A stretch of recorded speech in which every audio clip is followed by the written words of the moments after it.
Alright folks, so this is the new Apple Watch Series 10. So this is their 10th generation of Apple Watch, and this year they've brought improvements on the hardware end of things with larger cases, larger displays, as well as the ability to track snorkeling.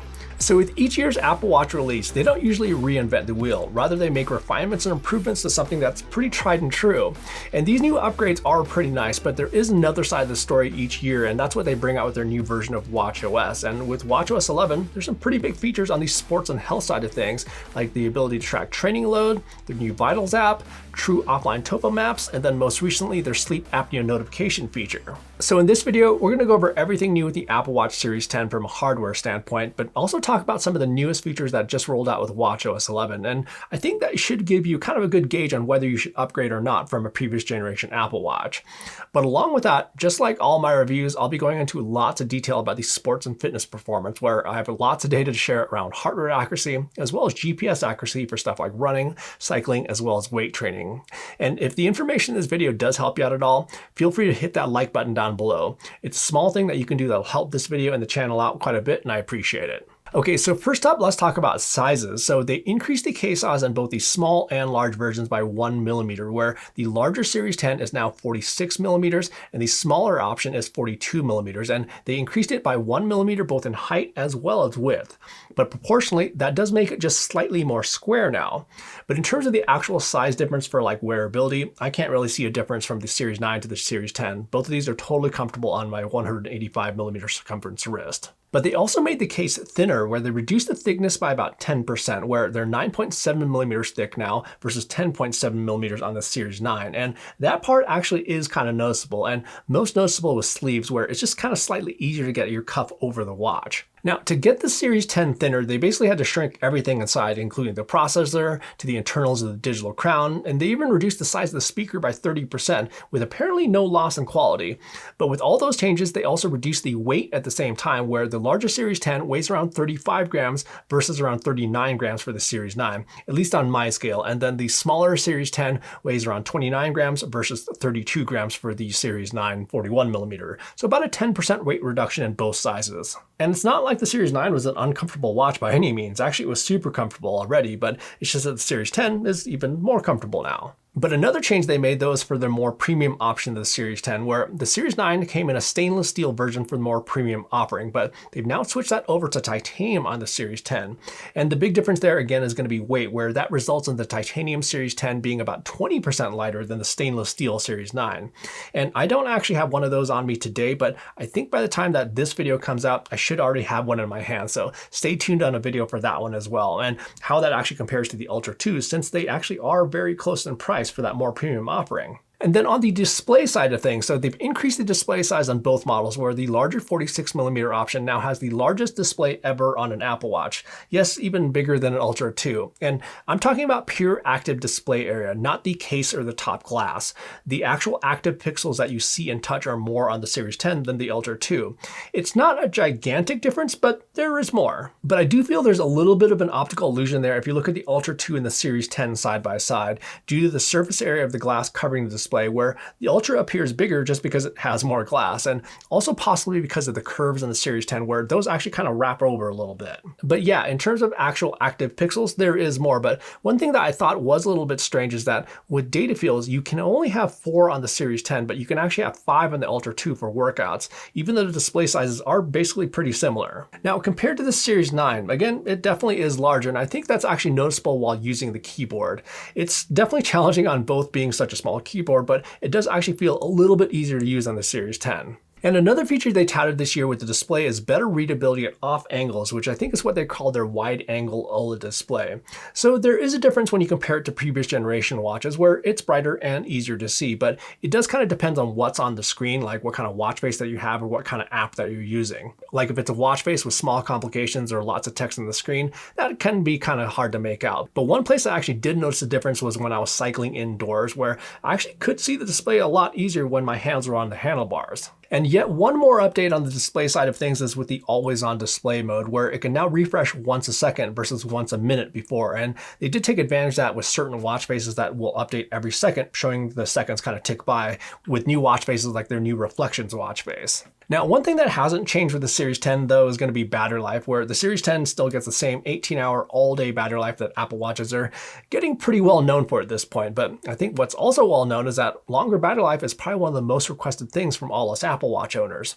Now, I do typically get more than a day out of most of my Apple Watches, like with the Series 10, while using the always-on display as well as recording about an hour-long outdoor activity per day, I usually get like 26 to 28 hours out of it before needing to recharge it. Now, for battery life specifically for recording outdoor activities, it seems to use around 10 to 12% per hour for my test, so you could potentially go record maybe like a 9-hour long outdoor activity on a full charge, and possibly longer if you turn off the always-on display mode, because I was using that on my tests. Now, one thing that does make a big difference though this year in regards to battery life is that the Series 10 has faster charging, where you can get an 80% charge from empty in just 30 minutes, which is astoundingly fast. And I think they also claim that you can get like 8 hours of use in just 15 minutes of charging. So that does make it a lot easier for those of us who get more on that 18-hour range if we want sleep tracking, which is actually going to be a really important feature this year with the new watchOS 11 features. So that's where we can just place it on a charger for a few minutes before heading to bed and still be able to track all our sleep. And then they also made an update on the speaker functionality, where the speaker can now also be used to play music or podcasts in addition to being used for calls and alerts and stuff like that. It's the quality that you would kind of expect out of a speaker that's this small, and it's probably something that should only be used in a pinch. Now, one concern I do have about this feature is kind of related to that person that uses their Bluetooth speaker in public when it's not really appropriate, but the volume doesn't really get all that loud, and when you do crank it up, the quality isn't really all that awesome. So I guess we'll just kind of have to see how this pans out. And then on the hardware end of things for sports specifically, so the highlight feature with the Series 10 is that it has a depth gauge that can track depths down to 3 meters or around 20 feet, which also allows it to be used for snorkeling with the Oceanic Plus app. Now, I haven't been able to actually get the Oceanic Plus app to actually work with the Series 10 quite yet, plus I don't really have an ideal place to snorkel here when I live in Colorado, so I'm going to have to follow up on that a little bit later on down the road. However, the depth sensor still definitely works, at least in the pool, and also tells me the temperature in the water. Now, even though the depth gauge goes down to 3 meters or 20 feet, the Series 10 still does have a water resistance rating down to 50 meters. It's just that the depth gauge only works down to 3 meters or 20 feet. And then another update on the water sports side of things is that they also have a new Tidal Z app with watchOS 11, where it can show swells and other weather information for beaches all around the world. Now, I don't really have a use for this being in Colorado, but I do have to say that this app is great from a design standpoint. So it's easy to understand, it gives lots of information, and quite frankly, it's just kind of fun to play around with, where they have these really nice, fantastic animations when scrolling through the 7 days of tide information that it can provide. And then they also introduced a ton of other new features with watchOS 11 back at WWDC earlier this year, like their new effort rating for workouts and their new training load feature, as well as their new Vitals app for tracking health metrics when you sleep. Really great features on the training and recovery side of things, and I've got an entire other video where I went into all the details of those, and I'll have that video linked down in the description below. But the biggest new feature that they announced alongside the release of the Series 10 is the ability to track sleep apnea. So sleep apnea is a condition when someone may stop breathing on occasion throughout the night, and it's not only disruptive to sleep, but also can lead to other issues like type 2 diabetes, hypertension, as well as cardiac issues.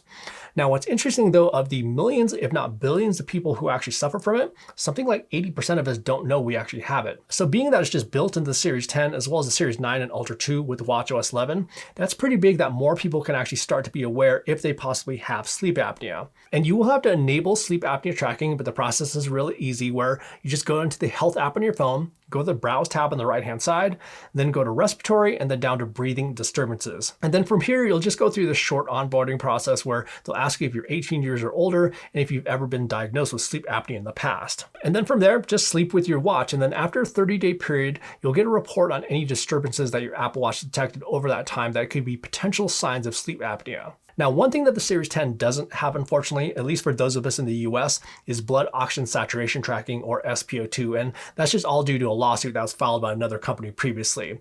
You're totally good to go in other countries, but that just hasn't been resolved in the US. Oh, and they also added some new capabilities with double tap, and my favorite is the ability to double tap to scroll through data pages during workouts. Now, I don't necessarily use double tap like during the day for smartwatch related features, but I actually love this feature when I'm cycling because I can actually look at data pages and kind of scroll through them without taking both hands off the handlebars. It's really, really nice. So on the sports and fitness performance side of things, let's go ahead and start out with GPS accuracy for tracking outdoor workouts. And there's really no changes here with the Series 10 versus the Series 9. And for the total distances that I was collecting, really good on this run here, really good on this right here, and good to go on this right here. Although this right here, it was just ever so slightly lower than the other devices. And then if we take a closer look at the GPS tracks themselves, so on that run, everything looked really good, even through a couple of these tunnels here where it was able to reacquire GPS quickly and didn't falter at all. Really good stuff. And then if we take a look at some of those road rides, for all the straight sections, things look really, really good. Super solid, super crisp, and no wandering or anything like that. However, on some of the corners that I took at higher speeds, there's a little bit of corner cutting here and there where it's not quite as tight as the other devices I was using. And that's maybe where that slight difference in distance came from, at least on that one ride where it was a tiny bit lower than the other devices. And by the way, this is definitely a reason I like to show total distances in my videos in addition to the GPS tracks because they can have a direct correlation. And if you're curious about how it compares to the Ultra 2, so like on this ride, I was actually wearing both and you can see that they're very close to one another almost the entire time, but on just a couple of those corners at higher speeds, the Series 10 is just a little bit smoother than the Ultra 2. And the differences are really small in the whole scheme of things, and it is still super reliable, but it's just on some of those higher speed corners where it may not be quite as detailed as some of the other devices. And then on the heart rate accuracy side of things, again, the Series 10 has the same heart rate sensor package as the Series 9, and the Series 9 was already a solid performer. And for how the Series 10 did, so let's first go ahead and start out with some indoor cycling, and these are quite simply a thing of beauty. Indoor cycling is certainly one of the easier activities for these kinds of sensors to get right, but these results are just so darn close that we really have to zoom in extremely close to see any difference at all.